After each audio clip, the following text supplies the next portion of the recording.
Comunidades en Conexión. Con Pedro Pensini.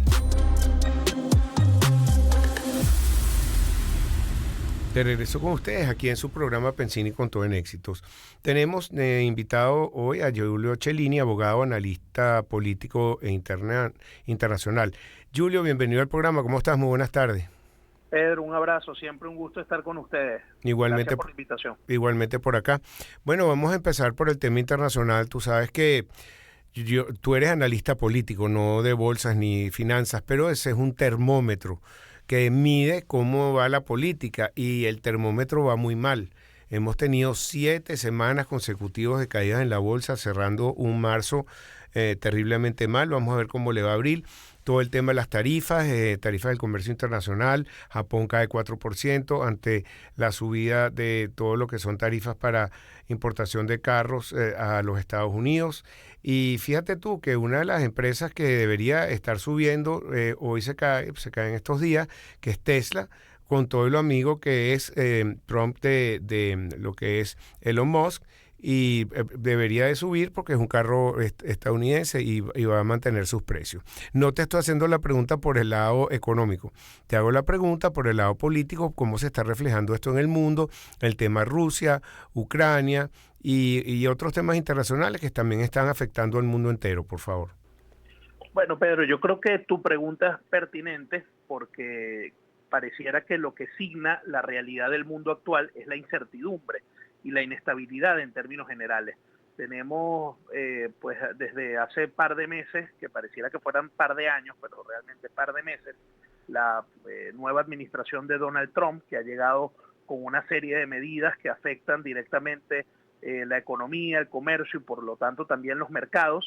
Y bueno, la incertidumbre en torno a las decisiones que se puedan tomar con respecto a los aranceles, con respecto pues a decisiones que afectan distintos mercados en el orden mundial, y obviamente eso se está viendo reflejado también en la caída naturalmente de los mercados, pero es la propia inestabilidad política, la incertidumbre en torno a decisiones económicas la que finalmente genera este tipo de distorsiones, porque estamos precisamente en un mundo convulsionado, donde tienes una guerra en el Medio Oriente, donde tienes una guerra entre Rusia y Ucrania, donde tienes a Estados Unidos con una visión expansionista que te habla un día de la necesidad de tomar Canadá, otro día te habla de la necesidad de tomar el canal de Panamá, pero otro día te habla de la intención de tomar Groenlandia. Bueno, son cosas que obviamente generan pues un escenario, una sensación de inestabilidad y bueno, y eso es lo que estamos viendo reflejado pues también en los mercados que naturalmente pues es el área que tú mejor dominas, ¿no? Sí, bueno, lo que pasa es que Trump ha llegado y dice que ahora va a ir ahora un tercer periodo, que es posible. Bueno, será Matusalén, ¿no? Pero hoy en día con inteligencia artificial a lo mejor deja su clon. ¿Tú ves esto factible? ¿Crees que se van esas políticas internacionales tan fuertes, nada de diplomacia, sino con garrote? ¿Crees que van a servir? Bueno, yo creo que eso es totalmente inaudito. O sea, el hecho de plantearlo en un país como Estados Unidos, que tiene que tiene una institucionalidad que hasta los actuales momentos ha sido bastante fuerte, pues que el presidente esté planteando algo que está fuera de la Constitución, aunque él ha dicho que hay mecanismos, pero la verdad es que no los hay.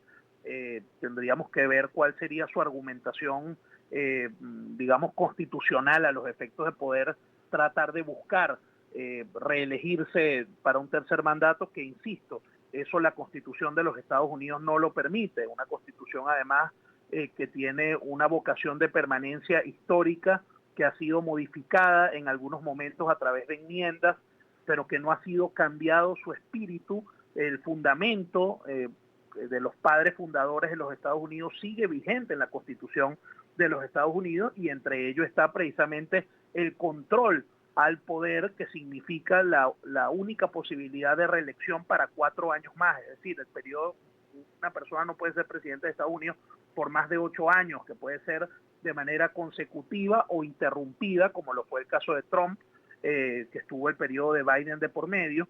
Pero bueno, ese tipo de noticias generan obviamente incertidumbre, generan pues una distorsión desde el punto de vista político, no solo interno, sino externo también, geopolítico, Sí. que en un país con tradición, digamos, de, de, de, de respeto por la institucionalidad y por el constitucionalismo, se estén haciendo este tipo de planteamientos, por supuesto que genera de alguna manera una sensación de inestabilidad, de incertidumbre. O sea, entonces yo creo que estos son planteamientos que hacen mucho daño y que, insisto, no solamente tienen consecuencias en el orden interno dentro de los Estados Unidos, sino también en el orden externo. De tal manera que, en principio, es todavía prematuro hablar de un tema cuando ni siquiera tenemos los argumentos de Trump para la búsqueda de este camino, pero yo creo que eso es totalmente inaudito y es preocupante realmente que se estén dando planteamientos de esa naturaleza. Sí, hay un tema que nos compete directamente y es la relación petrolera Estados Unidos-Venezuela, porque está prohibiendo, le dieron un mes más de la licencia 41 a Chevron, o a Chevron como dicen aquí, pero lo que nos llama la atención es que le está prohibiendo que no se puede vender el petróleo venezolano a ningún país, ni a China, ni Bueno, a la India, le están prohibiendo a Repsol, a todo lo que es Eni, todas las que estaban aquí, hasta empresas pequeñas que explotan el petróleo venezolano. Algunos están analizando esto como un imperialismo, que por qué Estados Unidos va a determinar a quién vende o no y quién entra y quién no. Entonces que Estados Unidos se va a convertir en el dueño del mundo.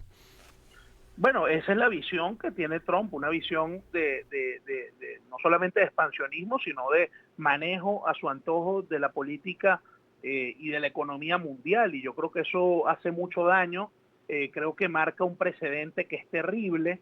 Bueno, esto básicamente es echar a la suerte de una decisión política, pues el destino de los venezolanos, y eso yo creo que no solamente es profundamente inconveniente para nosotros, sino que, insisto, marca un precedente en el orden geopolítico sumamente peligroso. Es decir, ya de por sí el hecho de que se vieran afectadas las propias empresas norteamericanas, como es el caso de Chevron que tú mencionas, que estaba invirtiendo en Venezuela, que tenía un plan además de crecimiento importante en términos de su capacidad instalada y de su producción en nuestro país, bueno, se está viendo obviamente afectada por la revocatoria de la licencia, que ya era una locura que le dieran solamente 30 días para poder desinstalar sus operaciones y cerrarlas pues en Venezuela. Ahora le han dado 2 meses más, cuando lo que estaba previsto era que en cualquier escenario se tratara por lo menos de 6 meses por el tamaño de estas operaciones. Bueno, ya no es solamente las empresas americanas que se encuentran afectadas, sino también otras que tenían intereses en Venezuela, las que se están viendo afectadas por una decisión pues unilateral por parte de los Estados Unidos. Y insisto, a mí lo que me preocupa, más allá por supuesto de la crisis que eso va a generar dentro de Venezuela y de la afectación de las empresas norteamericanas, que se está instalando un precedente muy peligroso en el manejo de la política económica mundial a partir de una decisión pues de los Estados Unidos. Entonces hay que ver si esto finalmente se va a materializar. Hasta el momento ya varias empresas han dicho, como Eni, como Repsol y como Maurel & Prom, que efectivamente las licencias fueron revocadas y no podrán seguir operando en Venezuela. La India dijo que ya no podrá comprar petróleo en Venezuela, y es lógico, porque al final del día, ¿qué empresa va o qué país va a tener que sujetarse a unos aranceles tan altos por el simple hecho de comprar una cantidad no relevante para ellos de petróleo, ¿no? Pero insisto, es un precedente muy peligroso y que hay que rechazarlo y tratar de evitar que esto siga surtiendo efectos en el futuro cercano. Así es. Mira, también en cuanto a un tema que, según tus propias palabras, que te he escuchado en otras entrevistas, el tema espinoso. Hay algunos políticos de oposición que dicen ir a votar, otros que no. ¿Qué opinión te merece? Bueno, Pedro, eso evidentemente es un tema espinoso, pudiéramos ponerle hasta vidrioso, es como si estuviéramos pisando vidrio molido cada vez que hablamos del tema, porque se ha convertido un asunto tan básico como es la participación electoral nuevamente en un dilema, que para mí en el fondo es un falso dilema, porque cuando tú tienes un derecho, tú tienes siempre que reivindicar ese derecho, en este caso el derecho al voto, que le costó a generaciones en Venezuela poderlo conseguir. Entonces tenemos hoy todavía ese falso dilema, cuando no son nuevas las condiciones contrarias. Siempre hemos sabido que nos enfrentamos a condiciones difíciles como sociedad en lo que respecta al tema del voto, pero eso no significa que tú tengas que renunciar a tu derecho. Es decir, tú tienes que seguirlo reivindicando, y para poder reivindicarlo la mejor forma es participando del proceso. Pero si tú te quedas en tu casa, lo que tú sí tienes seguro es que no vas a lograr nada, o que si logras algo, con toda seguridad va a ser retroceder.